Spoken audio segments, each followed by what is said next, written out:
Halo teman-teman semua, welcome back lagi ke dalam live TikTok aku. Udah kayaknya hampir sebulanan ya kita nggak live lagi, dan aku kangen banget teman-teman sama kalian. Dan ya sekarang kita eh, bakal live lagi ya. Kita bakal bahas soal-soal kebidanan lagi, terutama untuk persiapan P3K bidan tahap kedua teman-teman.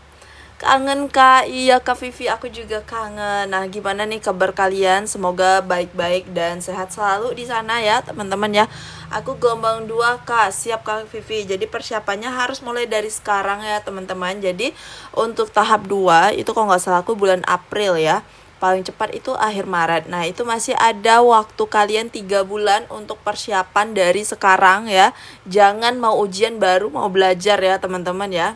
Nanti hasilnya nggak maksimal, kalian kecewa dan ujung-ujung apa teman-teman menyesal ya, karena banyak banget yang DM aku bahwa mereka bilang menyesal gitu ya, karena persiapannya tuh telat sehingga mereka hasilnya kurang memuaskan dan juga berujung nggak lulus teman-teman. Jadi aku sarankan itu persiapan mulai dari sekarang ya, jangan malas-malas belajar ya. Jadi kalian tuh cuman nonton, duduk doang nonton, atau sambil rebahan juga bisa nontonin live aku ya. Jadi jangan males-males teman-teman. Oke, tanpa lama-lama kita langsung aja ke soalnya ya. Di sini kita jawab dulu untuk soal nomor 1 ya. Seperti biasa bakal ada 5 soal teman-teman ya. Silahkan dijawab dulu untuk soal pertama teman-teman. Oke, kita coba jawab dulu untuk soal pertama. Kita baca dulu pertanyaannya.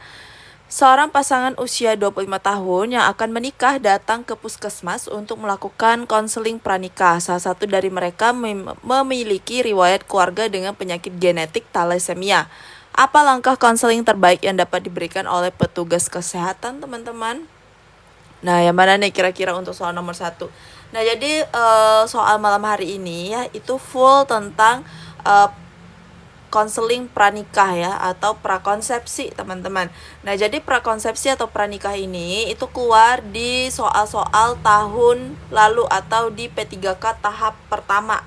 Ya, itu ada di kisi-kisi dan juga ada di bocoran soal. Nah, untuk bocoran soal tuh banyak banget di grup Telegram, udah aku pin satu persatu dari peserta tahap pertama teman-teman. Jadi para anggota grup itu silahkan dilihat lagi ya teman-teman ya, dan aku bakal kirim soal kuis berdasarkan bocoran soal dari teman-teman yang udah ujian di tahap pertama. Nah, jadi buat teman-teman yang belum bergabung masih bisa bergabung ke grup Telegram ya. Buruan ya teman-teman, jangan sampai ketinggalan. Oke teman-teman, kita cari dulu kata kuncinya untuk soal nomor 1. Untuk soal nomor 1 yang ditanyakan adalah apa langkah konseling yang terbaik. Nah, triknya teman-teman ya. Nah, jadi untuk soal-soal ujian itu kan pasti banyak banget soal hotsnya. Jadi carilah kata kuncinya. Kata kuncinya adalah apa nih? Yaitu memiliki riwayat ya, memiliki riwayat keluarga dengan penyakit genetika thalassemia. Nah, thalassemia itu penyakit turunan atau penyakit genetika ya, bisa diturunkan ke siapapun ya yang memiliki genetik thalassemia. Nah, kira-kira itu kata kuncinya teman-teman ya. Kata kuncinya adalah memiliki riwayat penyakit keluarga yaitu thalassemia. Nah, jadi jawabannya yang mana teman-teman? Kalau yang A menyarankan pasangan tersebut untuk melakukan tes darah dan screening genetik. Nah, kemudian yang B memberikan informasi umum tentang pentingnya kesehatan pranikah tanpa membahas genetik. C menyarankan mereka untuk menghindari pernikahan karena resiko kesehatan anak. D memberikan suplemen zat besi untuk mencegah anemia sebelum menikah. E fokus pada persiapan mental dan emosional tanpa membahas aspek. Oke teman-teman. Nah, kata kuncinya dapat riwayat keluarga ya. Artinya belum tentu nih ya, walaupun dia punya riwayat penyakit keluarganya thalassemia, belum tentu pasangan yang ingin nikah itu punya thalassemia. Jadi harus dilakukan pengecekan terlebih dahulu, teman-teman. Gak bisa kita judge langsung, oh karena dia ada riwayat thalassemia pasti dia punya thalassemia. Enggak seperti itu ya, tapi harus dengan pemeriksaan penunjang labor, teman-teman. Jadi untuk soal nomor 1, jawabannya adalah yang A, menyarankan pasangan tersebut untuk melakukan tes darah dan screening genetik. Oke, ada yang jawab A, ada yang jawab E ya. Kalau yang E, fokus pada persiapan mental dan emosional tanpa membahas aspek medis. Oke teman-teman, jadi untuk konseling pranikah ya, selain persiapan yang kita bahas, persiapan mental dan juga emosional, penting juga nih membahas terkait penyakit riwayat ya, riwayat keluarga ataupun riwayat pasien sebelumnya. Karena apa? Nikah kan berkaitan nanti dengan bagian reproduksi ya teman-teman. Ternyata nih pasiennya ada gejala atau karier thalassemia. Nah, kemungkinan bisa ditularkan oleh anaknya nanti seperti itu. Jadi harus dicegah dan diobati dulu teman-teman, dan dilakukan pemeriksaan penunjang seperti itu. Kenapa? Jawabannya tidak yang seperti itu ya teman-teman, karena yang paling penting sekali itu adalah yang A, screening genetik dan tes darah seperti itu. Jadi untuk soal nomor 1 ya, jawabannya adalah yang A. Oh ya, aku lupa sampaikan ke kalian teman-teman ya, boleh disiapin kertas kecil-kecilnya untuk menghitung nanti benar dan salahnya berapa teman-teman. Oke, kita lanjut ke soal nomor 2. Kak, gimana kalau mau ikut bimbel? Untuk bimbel itu ada di grup Telegram ya. Nanti di akhir video aku kasih tahu gimana kalian untuk gabung ke dalam bimbel aku. Jadi ditonton sampai soal nomor 5 teman-teman. Silahkan diikuti ya, karena untuk soal live aku ya, itu berdasarkan dari bocoran-bocoran peserta P3K tahap pertama yang udah pada lulus teman-teman ya. Jadi sekalian bisa belajar dari bocoran-bocoran soal mereka, dan kalian punya gambaran nanti waktu ujian. Lanjut ya ke soal nomor 2 teman-teman. Terima kasih Kak Aulia, saya lulus dan dapat nilai tertinggi. Keren Kak Sylvia, congrats ya buat Kak Sylvia dan sukses selalu.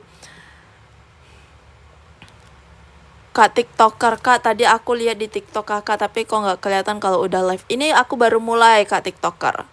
Oke, kita lanjut ya teman-teman. Kak Gebi, Kak terima kasih ya. Alhamdulillah aku lulus dengan nilai tertinggi P3K tahun 2024. Kongres ya Kak Gebi, dan sukses terus buat Kak Gebi, dan semoga teman-teman yang lain bisa mengikuti menyusul Kak Gebi ya. Dan aku ucapin lagi selamat dan congrats ya buat kalian semua yang udah lulus P3K Bidan di tahap pertama, dan semoga tahap kedua bisa menyusul teman-teman yang udah lulus di tahap pertama kemarin ya. Oke, lanjut ke soal nomor 2. Selama konseling pranikah, seorang calon pengantin perempuan mengaku sering merasa cemas dan khawatir tentang masa depan pernikahannya. Apa pendekatan terbaik yang dapat dilakukan oleh petugas kesehatan, teman-teman? Nah, ini yang ditanyakan adalah apa pendekatan terbaik ya? Pendekatan yang ditanyakan ya. Pendekatan yang dapat dilakukan oleh tenaga medis. Nah, kata kuncinya itu adalah cemas ya, cemas dan khawatir tentang masa depan pernikahannya. Nah, kira-kira pendekatan yang bisa dilakukan oleh bidan itu apa, teman-teman? Rata-rata di sini jawabannya adalah yang A ya. Kak Putri Andesta, Kak kalau mau beli buku gimana caranya? Apakah sama isi buku sama yang dibahas di TikTok, Kak? Untuk di TikTok dan buku itu soal-soalnya berbeda ya teman-teman. Memang sengaja kita bikin berbeda supaya lebih bervariasi ya Kak Putri ya. Dan untuk cara order ya, itu nanti di akhir live aku kasih tahu gimana caranya, oke? Lanjut ke soal nomor 2 ini tadi. Nah, kira-kira apa nih? A atau B? Ada yang jawab A, ada yang jawab B. Yang ditanyakan adalah pendekatan terbaik nih yang bisa kita berikan kepada pasien dengan keluhan cemas dan khawatir tentang masa depan pernikahannya. Kita lihat, ada yang juga yang jawab E ya. Yang A memberikan penjelasan bahwa rasa cemas adalah hal wajar menjelang pernikahan. Oke, kemudian yang B merujuk calon pengantin ke psikologi untuk konseling lanjutan. Nah, kemudian yang C memberikan informasi tentang kontrasepsi untuk mengurangi tekanan emosional. D menyarankan pasangan untuk menunda pernikahan sampai calon pengantin siap secara mental. E memastikan kondisi fisik calon pengantin stabil sebelum pernikahan. Nah, kata kuncinya dia cemas dan khawatir tentang masa depan, teman-teman ya. Dia cemas dan khawatir terkait masa depan pernikahan. Ya, kayak gitu, entah mungkin dia takut keuangannya unstable atau keuangannya itu tidak stabil, ataupun mungkin dia takut nggak punya anak ya, macam-macam ya, kan masa depan pernikahannya. Jadi dia mencemaskan dan khawatir terkait masa depan pernikahannya nanti kayak gitu. Nah, kira-kira pendekatan yang bisa kita berikan itu apa? Kalau yang A ya tadi memberikan penjelasan nih bahwa rasa cemas itu adalah hal yang wajar menjelang pernikahan. Oke, jadi untuk yang A itu kurang relevan ya. Yang ditanyakan adalah kata kuncinya tentang masa depan pernikahannya, teman-teman ya. Jadi yang A itu kurang relevan dengan kata kunci ya, jadi aku eliminasi. Kalau yang B, merujuk calon pengantin ke psikologi untuk konseling lanjutan. Oke, kita keep dulu. C, memberikan informasi tentang kontrasepsi untuk mengurangi tekanan emosional. Nah, jadi untuk informasi terkait kontrasepsi itu juga tidak relevan dengan kata kunci ya teman-teman ya, tidak ada berkaitan dengan kontrasepsi. Jadi kita eliminasi. D, menyarankan pasangan untuk menunda pernikahan sampai calon pengantin siap secara mental. Yang D juga kurang tepat ya. Nah, kalau yang E, memastikan kondisi fisik calon pengantin stabil sebelum pernikahan. Nah, jadi kira-kira B sama E itu yang mana nih? Ada yang jawab E ya, ada yang jawab C, ada yang jawab B juga tadi.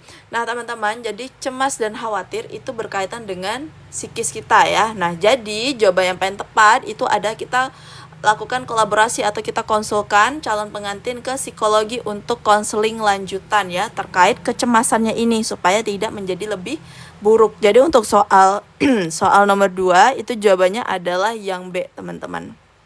Aku rasa cukup jelas ya penjelasan aku. Kita lanjut lagi ke soal nomor 3. Nah, kita lanjut ke soal nomor 3 ya. Jadi buat teman-teman yang ketinggalan live aku, besok aku upload ulang di YouTube aku, namanya Aulia Sakinah Putri. Dan kalian yang belum subscribe silahkan di subscribe supaya nggak ketinggalan video-video terbaru dari aku. Oke teman-teman, silahkan lanjut ke soal nomor 3. Kak, live-nya tiap hari Kak, jam yang sama. Untuk live itu tergantung jadwal jaga aku, karena tadi aku jaga pagi ya, maka aku bisa live. Tapi kalau aku jaga sore aku nggak bisa live teman-teman ya. Paling dalam seminggu itu 2 kali lah nggak live ya, karena aku jaga sore. Oke, kalau untuk besok karena aku masih pagi, masih live lagi ya di jam 8, setengah 8 ya, seperti malam ini juga. Lanjut ke soal nomor 3. Pasangan calon pengantin datang untuk vaksinasi pranikah. Calon pengantin perempuan belum pernah mendapatkan vaksin HPV.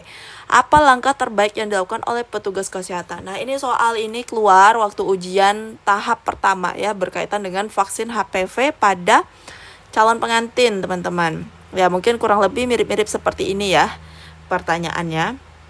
Nah, kira-kira jawabannya apa nih? Ada yang A, ada yang E. Jadi vaksin HPV ini tujuannya apa teman-teman? Vaksin HPV ini tujuannya untuk apa? Ada yang tahu? Vaksin HPV itu harusnya diberikan pada anak ya, kanker serviks ya. Jadi HPV ini untuk mencegah HPV itu human papilloma virus yang bisa menyebabkan salah satunya CA cervix ya teman-teman ya. Nah jadi vaksin HPV itu adalah untuk mencegah terjadinya CA cervix. Nah pemberiannya ya, dosis awalnya itu dosis pertama dan dosis kedua itu pada usia berapa teman-teman ya. Benar ya Kak Saryana ya, diberikan pada kelas 5 dan kelas 6 SD. Jadi dosisnya itu ada 2 ya, untuk anak-anak dosis pertama dan dosis kedua, yaitu 5 dan kelas 6 SD ya. Itu untuk mencegah CA cervix. Nah, kira-kira langkah yang terbaik dilakukan oleh nakes ini apa? Kita cari kata kuncinya. Kata kuncinya itu adalah calon pengantin belum pernah mendapatkan vaksin HPV. Oke, jadi nanti kalau kalian ujian, kalian pusing banget nih sama soalnya atau soal-soal hots, kalian cari dulu kata kuncinya teman-teman, kayak yang kita belajar sekarang ini. Kira-kira kata kuncinya apa? Nah, ternyata kata kuncinya pasien calon pengantin ini belum pernah mendapatkan vaksin HPV. Jadi jawabannya apa? Penata laksananya gimana? Seperti itu ya teman-teman ya, kalau misalnya cara menjawab soal. Nah, kira-kira langkah yang terbaik yang dilakukan oleh petugas kesehatan apa? Coba kita lihat yang A. Menyangkal calon pengantin untuk memulai vaksin HPV sebelum menikah. Kemudian memberikan vaksin HPV hanya setelah pasangan tersebut memiliki anak pertama. C. Mengabaikan vaksin HPV karena fokus pada vaksin TT saja. Yang D. Memberikan vaksinasi HPV sekaligus vaksin TT tanpa diskusi lebih lanjut. E. Menyarankan vaksin HPV setelah usia pernikahan. Sorry teman-teman, yang A itu memberikan ya, ini kayaknya typo aku. Menyarankan teman-teman, sorry. Di soalnya itu yang aslinya menyarankan ya, menyarankan calon pengantin untuk memulai vaksin HPV sebelum menikah. Nah kemudian yang E, menyarankan vaksin HPV setelah usia pernikahan 1 tahun untuk mengurangi resiko. Nah HPV ini hidupnya di mana sih teman-teman? Ya, HPV itu bisa hidup di lingkungan lingkungan kloset yang kotor, kemudian salah satunya juga di alat kelamin pria ya teman-teman ya. Jadi sangat berisiko sekali perempuan-perempuan yang sudah menikah itu terpapar dengan virus HPV, maka perlu yang namanya vaksin HPV. Makanya perempuan yang sudah menikah atau sudah punya anak juga, minimal sudah menikah, itu wajib yang namanya IVA test untuk mendeteksi dini CA cervix teman-teman ya. Jadi untuk soal nomor 3 jawabannya adalah yang A. Menyarankan calon pengantin untuk mulai vaksin HPV. Jadi vaksin HPV ini untuk perlindungan diri si calon pengantin perempuannya ya, kayak gitu. Nah, jadi untuk soal nomor 3 jawabannya adalah yang A. Next, lanjut lagi kita ke soal nomor 4. Oke, lanjut ke soal nomor 4 teman-teman. Kita baca lagi pertanyaannya. Seorang pasangan yang akan menikah datang untuk konseling KB pranikah. Mereka menyatakan ingin menunda kehamilan selama 2 tahun pertama pernikahan. Apa metode kontrasepsi yang paling tepat untuk direkomendasikan? Nah, untuk soal nomor 4 nih rata-rata sering banget keluar waktu ujian ya teman-teman ya. Dan ini pasti semuanya tahulah jawabannya apa teman-teman ya. Tadi nomor 3 jawabannya apa Kak?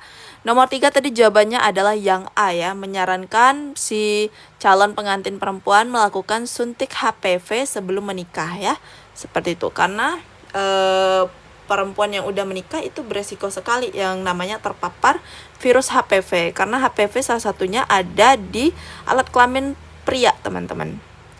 Lanjut ya ke soal nomor 4. Nah, kata kuncinya adalah ingin menunda kehamilan selama 2 tahun pertama pernikahan. Nah, artinya dia ingin menunda kehamilan pertamanya. Nah, yang bisa dilakukan itu bisa dengan KB yang sifatnya sederhana, teman-teman ya. KB yang sifatnya sederhana. Nah, kalau yang A, pil KB kombinasi dengan penggunaan konsistensi. Kemudian yang B, sterilisasi tubektomi sebagai metode kontrasepsi permanen. Nah, sterilisasi ini tidak disarankan ya, sterilisasi atau MOW ataupun MOP ya, teman-teman. Itu lebih disarankan kepada orang-orang yang misalnya umurnya udah lanjut, usia lanjut ya, kemudian juga anaknya udah banyak. Seperti itu. Kemudian yang C, kondom saja tanpa perlu metode tambahan. Oke, kalau kondom saja kita keep dulu ya. Pokoknya A, C kita keep dulu.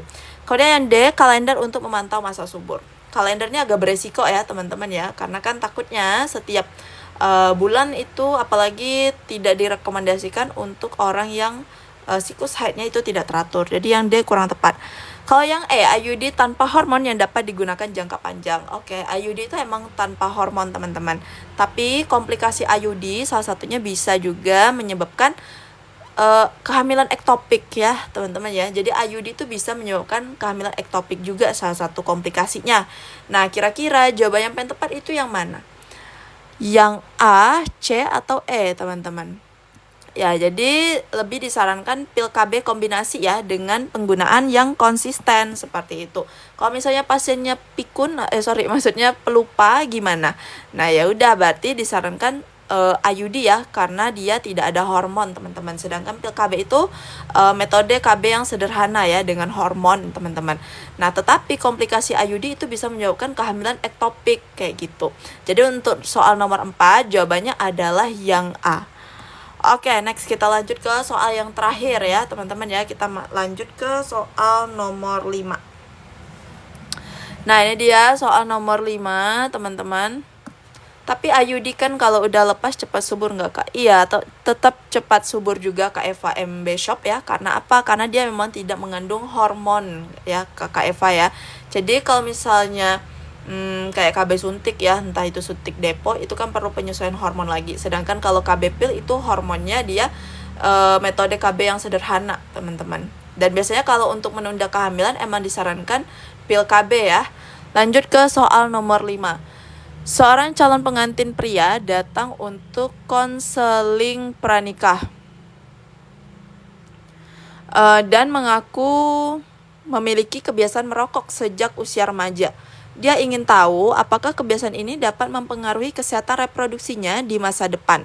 Apa yang seharusnya disampaikan oleh petugas kesehatan, teman-teman? Oke, jadi sesuai dengan judul ya teman-teman, yaitu konseling prakonsepsi ataupun pranikah, masuk ke KS Pro juga ini.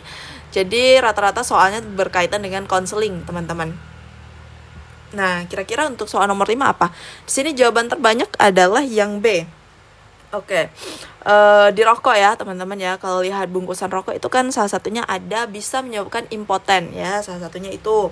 Nah, kemudian rokok itu racun ya teman-teman ya, rokok itu racun yang mana bisa menurunkan kualitas sperma, morbiditas dan juga mortalitas spermanya teman-teman ya. Jadi kualitas spermanya itu buruk ya dengan para perokok aktif ini. Nah, jadi ya merokok itu bisa mengurangi kualitas sperma dan meningkatkan resiko infertilitas atau resiko kemandulan, teman-teman. Jadi untuk soal nomor 5 ya, jawabannya adalah yang B, seperti itu. Oke teman-teman yang mau bergabung ke dalam bimbel aku di grup Telegram, itu kalian bisa hubungi nomor WA yang udah aku cantumin di sini teman-teman. Nah, ini adalah nomor WA admin khusus bimbel bidan ya teman-teman. Silakan kalian bergabung ya, silahkan di chat WA saja teman-teman. Karena di dalam grup itu kalian misalnya kalau bimbel bergabung ke dalam grup Telegram aku, itu kalian bisa dapetin ebook P3K aku tahun 2024. Kemudian di dalam grup juga udah ada berbagai macam materi kebidanannya, banyak banget. Nah, kemudian juga ada tryout 7 kali khusus soal-soal bidan aja. Kemudian ada kuis harian setiap hari Senin sampai Jumat ya, 3 kali soal. Kemudian pembahasannya juga dengan video. Nah, untuk pembahasan hari ini ya, kuis hari ini bentar lagi bakal dikirim sama admin di grup Telegram.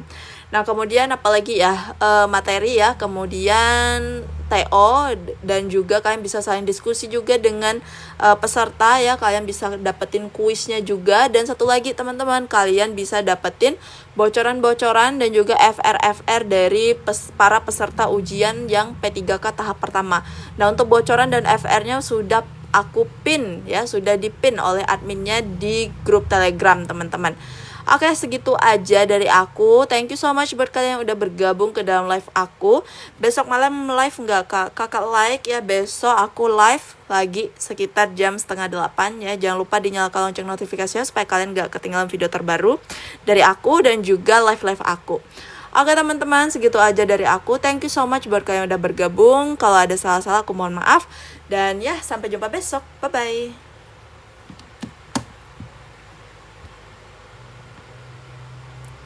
Sama-sama Kak Irviza, thanks Kak, berkat sering nonton channel YouTube Kakak saya lolos P3K tahap 1 meskipun gak ikutan bimbel. Siap Kak Irviza ya. Jadi buat teman-teman yang lain semoga bisa mengikuti jejak Kak Irviza juga ya. Makasih Kak, sama-sama Kak Amrin. Oke guys, aku izin pamit dulu ya. Bye bye.